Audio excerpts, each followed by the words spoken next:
नई शिक्षा नीति के विरोध में कांग्रेस पार्टी ने खोला मोर्चा। कलेक्ट्रेट कार्यालय में प्रदर्शन कर पीएम के नाम सौंपा ज्ञापन। जबलपुर के कलेक्ट्रेट कार्यालय में आज कांग्रेस पार्टी के द्वारा नई शिक्षा नीति के विरोध में प्रदर्शन कर सरकार के खिलाफ नारेबाजी कर कलेक्टर को पीएम और केंद्रीय शिक्षा मंत्री के नाम ज्ञापन सौंपा।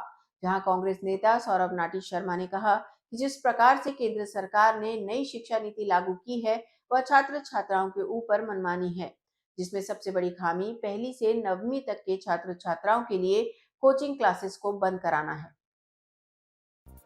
कोचिंग क्लासेस बंद होने से लाखों करोड़ों छात्र छात्राओं के भविष्य के साथ सीधे तौर पर खिलवाड़ किया जा रहा है। जहां पूर्व समय में अभिभावक इतने पढ़े लिखे नहीं होते थे, जिसके चलते वह अपने बच्चों को पढ़ाने में सक्षम नहीं है, जिसको देखते हुए वह अपने बच्चों को कोचिंग इसलिए भेजते हैं कि उनके बच्चे उच्च शिक्षा ग्रहण कर आगे बढ़ सके। लेकिन शिक्षा नीति ने न केवल अभिभावकों की चिंता बढ़ा दी है, बल्कि छात्र छात्राओं के भविष्य को ताक पर रख दिया है।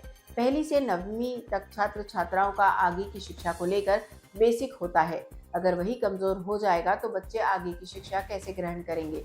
इसलिए पीएम और केंद्रीय शिक्षा मंत्री से मांग की गई है कि इस नई शिक्षा नीति को विलोपित कर पहले जैसा किया जाए।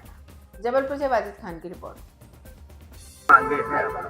बस सरकार का ये फैसला मुझे अच्छा नहीं लगा जो 10th तक की कोचिंग्स बंद हो जानी चाहिए, क्योंकि अगर बच्चों का बेसिक क्लियर नहीं होगा सच एज फाउंडेशन तो वो हायर एजुकेशन में कैसे प्रमोट होंगे। और 10th तक के बच्चों के लिए बेस क्लियर होना बहुत ज़रूरी है और 10th का सीबीएसई बोर्ड रहता है तो वो बच्चों को क्लियर करना बहुत मुश्किल होता है बिना कोचिंग के। इसलिए कोचिंग अनिवार्य है बच्चों के लिए, क्योंकि घर पे भी पेरेंट्स हैं जो उस स्ट्रीम से नहीं है, तो बच्चों को आगे प्रमोट होने के लिए कोचिंग की बहुत ज़रूरत है। और टीचर्स बुकिश लैंग्वेज में ही पढ़ाते हैं सिर्फ, इसलिए आगे कोचिंग ही हेल्प कर सकते हैं डाउट क्लियर करने। कितनी दिक्कत होती है अगर कोचिंग नहीं जाते हैं, घर में भी ऐसा अगर नहीं होते हैं पढ़ाने के लिए कोई अभिभावक, तो कितनी बच्चों को दिक्कतें जाती हैं? बहुत दिक्कतें होती है अपने डाउट्स क्लियर करने के लिए, क्योंकि जो स्कूल में टीचर्स है वो सिर्फ एनसीईआरटी बुकिश लैंग्वेज में ही पढ़ाते हैं और एक्स्ट्रा कुछ डाउट रहते हैं तो वो कोचिंग में ही क्लियर हो पाते हैं, क्योंकि क्लास में 100+ स्ट्रेंथ रहती है तो इतने बच्चों पर इक्वली ध्यान नहीं दे सकते। क्या मांग है आपकी? यहाँ आए हैं,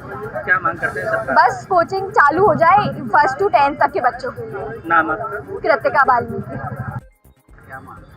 देखिए, केंद्र सरकार ने शिक्षा व्यवस्था को खंडित और अपंग करने के लिए एक तुगलकी फरमान जारी किया गया है। कल हम लोगों ने विस्तृत तौर से आपको उस बारे में जानकारी दी थी कि समय समय पर केंद्रीय शिक्षा मंत्रालय के द्वारा सर्कुलर जारी किए जाते हैं स्कूलों के लिए, छात्रावासों के लिए, कॉलेजों के लिए, कोचिंगों के लिए, ट्यूशनों के लिए। अमूमन वो जो सर्कुलर रहते हैं एक फिक्स फॉर्मेट में रहते हैं और हम लोग भी चाहते हैं ये तमाम शैक्षणिक संस्थाओं पर पाबंदी लगे, उन पर लगाम लगे और सख्त से सख्त नियम बनाए जाएँ ताकि इस देश का जो भविष्य है उसको उच्च शिक्षा मिल सके। लेकिन वह शक्ति इस ओर ना जाए कि जो हमारा इस देश का भविष्य है वह अच्छी शिक्षा से अच्छी भविष्य निर्माण में उसको बाधा बने। ऐसा ही एक फरमान दिया गया है कि जो निजी कोचिंग है उसमें 10वीं तक के बच्चे अथवा 16 साल की उम्र के बच्चे कोचिंग में जो शिक्षा मिलती है उसको ग्रहण नहीं कर सकते।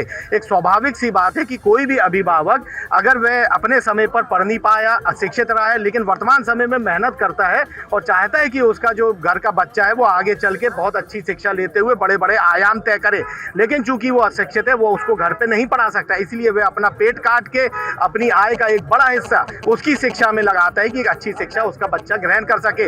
लेकिन 10वीं तक अगर उसको इस उच्च शिक्षा से प्रतिबंधित रखा जाएगा, उसको अगर इस शिक्षा से रोका जाएगा तो उसकी जो प्राथमिक शिक्षा है, उसकी जो प्राइमरी एजुकेशन है उस पर दुष्प्रभाव पड़ेगा।